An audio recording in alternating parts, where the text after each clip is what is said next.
Rumah tua peninggalan orang tua Aditya itu berdiri angkuh di ujung desa Karangsari, dikelilingi ladang sunyi dan pohon-pohon tua yang merunduk seolah menyimpan bisikan masa lalu.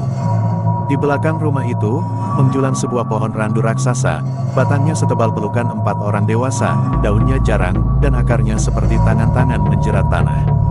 Warga sekitar tak pernah berani mendekatinya selepas maghrib. Konon, pohon itu menjadi makam tak kasat mata seorang perempuan yang mati mengenaskan puluhan tahun silam. Namun Aditya, yang logikanya dibentuk oleh kota dan sekat-sekat rasionalitas, hanya menganggapnya mitos kampung belaka, hingga malam itu datang. Suara angin menderu saat Wulan terbangun tengah malam karena derit jendela terbuka sendiri. Ia melihat Aditya berdiri diam di ambang pintu belakang, menatap ke arah pohon randu dengan pandangan kosong. "Mas, kamu ngapain?" tanya Wulan, gemetar. Tapi suaminya hanya tersenyum samar, lalu kembali ke tempat tidur tanpa menjawab sepatah kata pun. Malam berikutnya, Wulan mendengar suara tertawa lirih perempuan dari arah pohon randu, seperti bisikan bercampur rintihan. Ia mencoba menenangkan diri, meyakini itu hanya suara angin, tapi bulu kuduknya menolak untuk berdamai. Esok paginya, Aditya terlihat lebih ceria dari biasanya, seperti seorang pria yang baru jatuh cinta. Ia bersenandung saat mencuci motor, bahkan mencium kening Wulan, hal yang sudah lama tak ia lakukan. Tapi malam harinya, ia kembali keluar diam-diam, berdiri cukup lama di bawah pohon randu. Wulan mengintip dari balik tirai, dan matanya nyaris lepas saat melihat bayangan seorang perempuan berambut panjang menyentuh wajah Aditya. Bayangan itu seolah memeluknya, lalu menghilang saat angin kencang menerpa. Aditya kembali masuk rumah, tanpa sadar matanya sedikit memerah seperti habis menangis.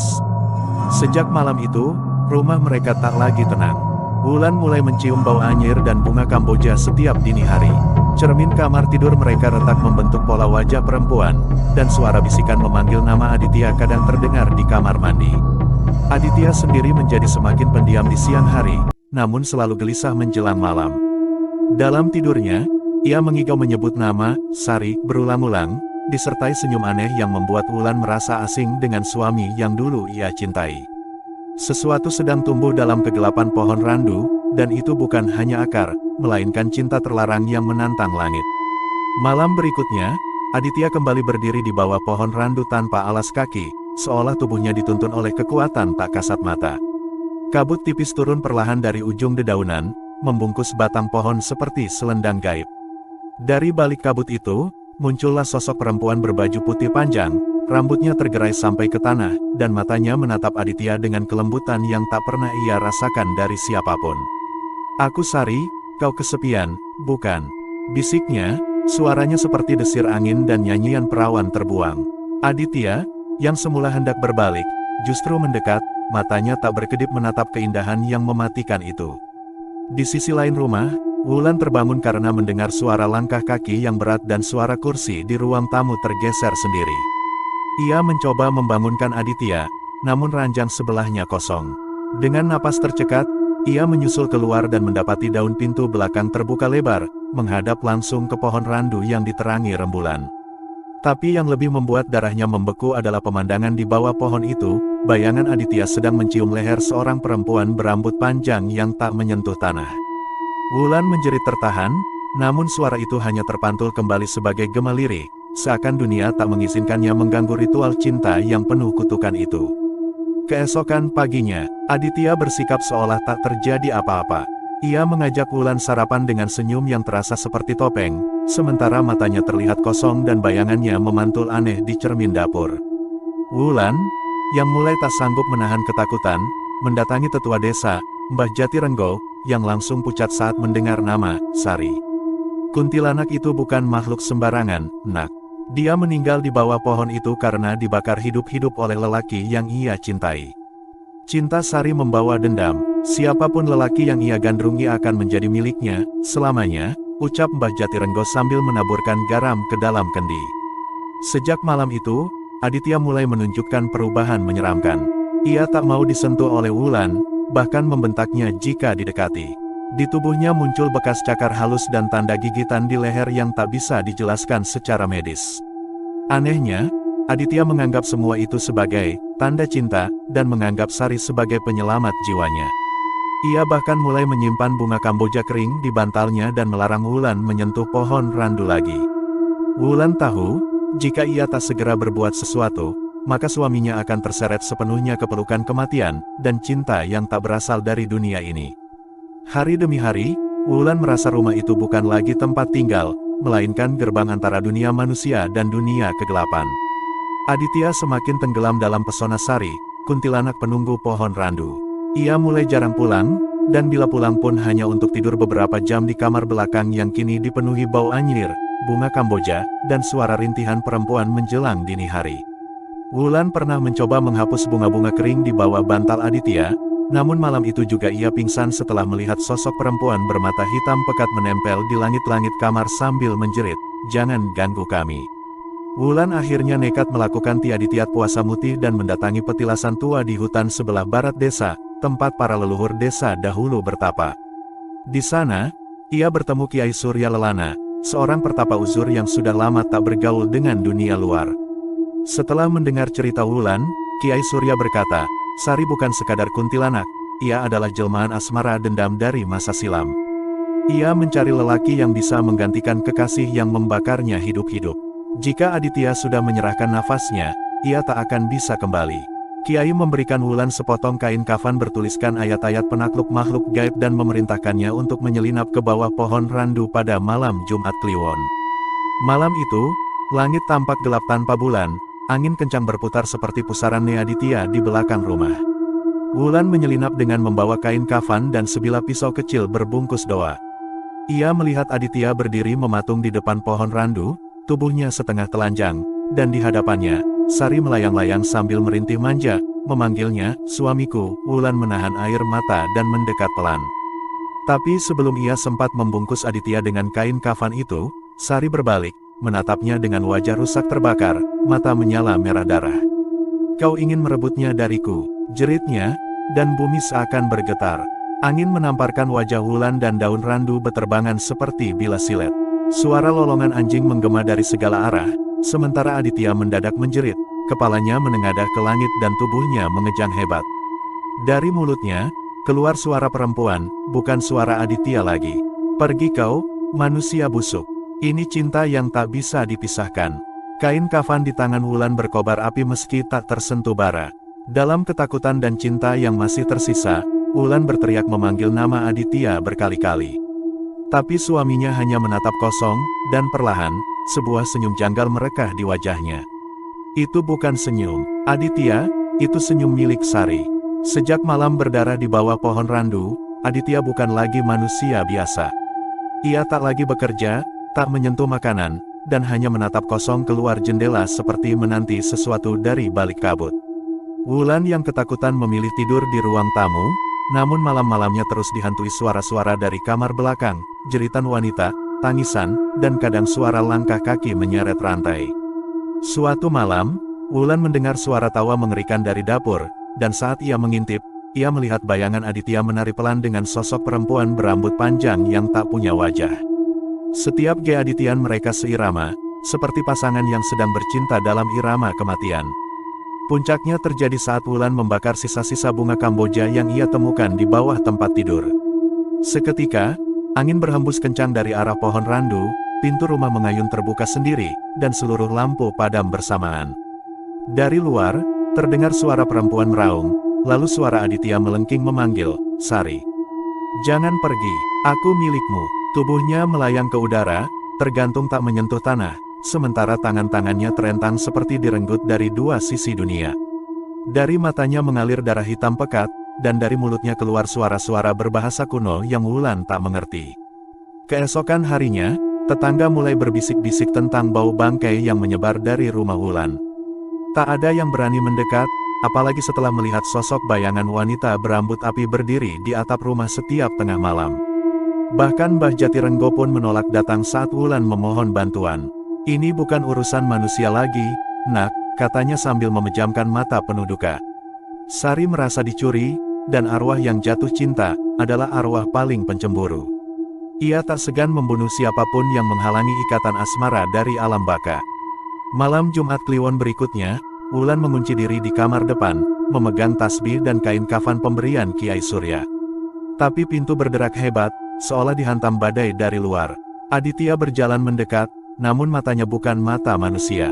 Wajahnya pucat pasi, dan dari punggungnya menjulur rambut panjang yang bergerak sendiri, seperti ular-ular hitam hidup. Aku akan ikut dia, dan kau, Wulan, kau akan merasakan bagaimana rasanya ditinggal tanpa pamit, gumamnya dengan suara dua lapis, suara Aditya dan suara Sari. Malam itu, Wulan bersujud dalam ketakutan, sementara dari luar jendela terdengar tawa mengerikan, tawa arwah yang mencinta dengan gila dan cemburu tanpa batas. Tepat tengah malam Jumat Kliwon, Aditya melangkah ke bawah randu tua membawa kendi tanah berisi darahnya sendiri. Ia telah menyayat telapak tangan hingga menetes deras, lalu mencampurnya dengan daun sirih dan bunga Kamboja layu.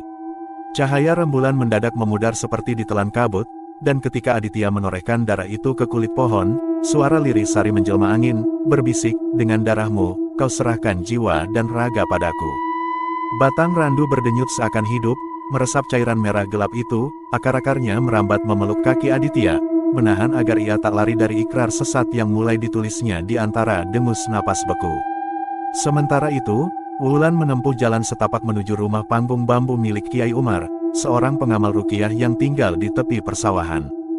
Dalam peludan air mata, ia menceritakan bahwa Aditya telah menikah dengan kuntilanak pemangsa hidup. Kiai Umar menggenggam tasbih kayu cendana, lalu menyerahkan sebotol air doa, pasak besi peninggalan wali, dan secarik wirid pemutus sihir.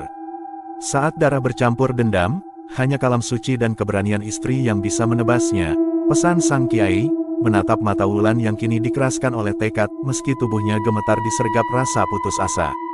Wulan tiba di pekarangan belakang tepat ketika ritual berdarah mencapai puncak. Aditya berdiri dalam lingkaran sesajen, tubuhnya sekarang dipenuhi torehan goresan kuno, tiap goresan berpendar merah. Sari menampakkan wujudnya penuh, gaun putih sobek, perut membuncit seolah mengandung bayi maut, dan rambut menjulur hingga akar-akar pohon. Ia menuntut sumpah terakhir, potongan kuku Wulan sebagai mas kawin, penebus cemburu. Langit mendadak gelap total, kilat hijau membelah awan, mengungkap wajah-wajah arwah tergantung di dahan randu, menonton sakralnya perkawinan dua alam. Kulit pohon merekah, memuntahkan getah hitam beruap belerang, menyiarkan bau bangkai yang memaksa burung-burung jatuh mati di sekeliling pekarangan. Dengan sisa keberanian, Wulan menerobos lingkaran sesajen, menyiramkan air doa ke batang randu sambil menghunjamkan pasak besi ke tanah di antara akar. Dentuman gaib terdengar, pohon randu memekik bagai makhluk terluka, dan bara-bara hijau memercik dari lukanya. Aditya menjerit bercampur dua suara, tubuhnya terhuyung, namun lengan berotot akar menyeretnya kembali. Sari melolong kesakitan, wajahnya berganti-ganti antara jelita dan hangus terbakar. Dalam kekacauan itu, akar licin menyambar pergelangan Wulan, menariknya masuk ke lingkaran darah. Seberkas petir menggulung, memadamkan seluruh cahaya, dan dalam gelap pekat, hanya gema tawa Sari yang terdengar, tawa yang memproklamirkan bahwa perjanjian berdarah sudah disahkan, dan tak ada jalan pulang yang sederhana bagi seorang manusia yang berani menantang cinta dari neraka. Suasana berubah drastis. Dari langit yang gelap, turun hujan darah perlahan, merembesi tanah di bawah pohon randu yang kini berdenyut seperti jantung raksasa. Aditya, tubuhnya nyaris tak manusiawi, matanya merah membara dan kulitnya retak seperti tanah kering terbakar petir. Sari melayang di udara, rambutnya menjulur seperti cambuk hidup yang menggeliat, memukul dan menjerat apapun yang mendekat. Wulan, yang nyaris tak sadar akibat sambaran kekuatan gaib tadi, perlahan bangkit dari tanah berlumpur darah. Di tangannya masih tergenggam pasak besi yang mulai berasap karena panas makhluk halus yang mengelilinginya. Sari melayang turun, matanya menyala, wajahnya berganti antara cantik jelita dan mengerikan seperti tengkorak busuk. Dia memilihku, bukan kau, manusia hina. Jeritnya sambil menghunus kuku panjang hitam yang langsung memanjang hingga 2 meter. Dalam sekejap, kuku itu meluncur ke arah Wulan, tapi pasak besi bergetar dan mengeluarkan cahaya putih membentuk tameng. Wulan membaca ayat kursi dengan suara bergetar, namun setiap kata yang keluar membuat tanah retak dan akar-akar pohon melolong kesakitan. Di langit, kilat membentuk tulisan-tulisan Arab yang menyala sebentar lalu menghilang, seolah langit pun ikut menonton pertarungan antara cinta dan kutukan. Aditya melompat, hendak menghantam Wulan, namun suara azan berkumandang dari kejauhan, dari menara masjid kampung yang entah mengapa berbunyi sendiri di tengah malam. Tubuh Aditya terhenti, kepalanya menunduk, lalu matanya meneteskan darah. "Wulan, aku salah," bisiknya lirih. Tapi Sari tak tinggal diam. Ia berteriak memekakkan telinga, tubuhnya berputar cepat membentuk pusaran hitam yang menyedot apa saja di sekeliling. Pasak besi terlepas dari tangan Wulan, dan angin menyergap keras, menerbangkan tubuhnya hingga membentur batang pohon. Namun sebelum pingsan, Wulan melihat sekelebat sosok berjubah putih muncul di tengah pusaran, sosok tua yang memegang tongkat cahaya, berjalan melawan pusaran kegelapan. Sosok itu menancapkan tongkat ke tanah, dan pusaran berhenti seketika. Angin menghilang, Sari meraung kesakitan, lalu memudar perlahan, seperti kabut tersiram matahari. Aditya terjatuh, napasnya tersengal, tubuhnya mulai kembali seperti manusia. Wulan Yang, sekarat mendekat, tapi darah mengalir dari kepala dan matanya kabur. Siapa kau?" bisiknya pada sosok berjubah putih. Tapi pria itu hanya tersenyum, sorban menutupi wajahnya, dan berkata lirih, "Pohon ini belum selesai menagih tumbal. Akan ada yang datang berikutnya." Kemudian sosok itu menghilang dalam cahaya, meninggalkan tanah yang hangus, tubuh Aditya yang tak sadarkan diri, dan Wulan yang bertanya dalam hati, apakah ini benar-benar akhir, atau awal dari kutukan yang jauh lebih dalam. Fajar akhirnya merekah, namun bukan cahaya lembut yang menyambut, melainkan langit merah saga seperti luka lama yang baru mengering. Wulan terbangun di pangkuan Aditya, tubuhnya masih penuh luka, namun denyut kehidupan mulai terasa di dadanya. Aditya menangis dalam diam, menggenggam tangan istrinya seperti anak kecil yang ketakutan kehilangan mainan satu-satunya. Sekeliling mereka sunyi, pohon randu yang semalam menyemburkan petaka kini tinggal sebatang kayu lapuk yang separuh hangus, akar-akarnya kering seperti bekas ular mati, dan bau belerang perlahan tergantikan oleh harum embun pagi. Tak ada tanda-tanda makhluk gaib. Sari telah lenyap, dan dengan kepergiannya, bayangan kelam pun mulai sirna dari kampung itu. Beberapa warga yang penasaran datang ke belakang rumah saat mendengar suara ledakan cahaya malam sebelumnya. Mereka tertegun melihat keadaan pohon randu yang kini seperti hancur oleh petir, dan Wulan serta Aditya yang berpelukan di tengah-tengah reruntuhan tanah hangus. Kiai Umar datang paling akhir, berjalan perlahan sambil membawa kendi tanah dan surah Yasin. "Pohon ini telah menghisap cinta yang salah selama puluhan tahun," katanya sambil menancapkan tongkat ke tanah, "tapi cinta yang benar telah menyelamatkannya." Ia memercikkan air doa ke sekitar tanah, dan untuk pertama kalinya, bunga-bunga liar tumbuh di sekitar bekas akar randu, warna-warni cerah yang tak pernah tumbuh di sana sebelumnya. Hari-hari berikutnya menjadi awal baru bagi keluarga kecil itu. Aditya berhenti bekerja larut malam, lebih banyak di rumah, dan mulai ikut pengajian bersama Wulan. Luka batin mereka perlahan sembuh, terutama saat Wulan akhirnya mengandung setelah bertahun-tahun menanti. Mereka menamai anak mereka, Nur Zahra, cahaya bunga, sebagai lambang cinta sejati yang tumbuh dari tanah terkutuk. Masya Aditya pun mulai percaya kembali bahwa pohon randu bukanlah tempat keramat angker, tapi tempat di mana manusia harus belajar, bahwa cinta tanpa kesetiaan bisa memanggil setan, tapi cinta yang tulus bisa mengusir iblis sekalipun. Pohon randu itu kini ditebang dan dibakar habis, lalu digantikan dengan sebuah musala kecil bernama Langgar Nurul Wulan. Setiap malam Jumat, warga berkumpul membaca doa bersama dan mengenang kisah kelam yang nyaris memakan nyawa Aditya dan Wulan. Tapi kini, langgar itu penuh tawa anak-anak, dan suara azan yang mengalun lembut setiap subuh. Kutukan telah berubah menjadi berkah. Sementara dari kejauhan, di antara bayang-bayang hutan, sesosok berjubah putih berdiri diam, tersenyum melihat cinta yang menang, sebelum akhirnya menghilang dalam kabut pagi, meninggalkan pesan abadi, bahwa cinta sejati tak pernah bisa dikalahkan, bahkan oleh kematian. Tamat. Terima kasih.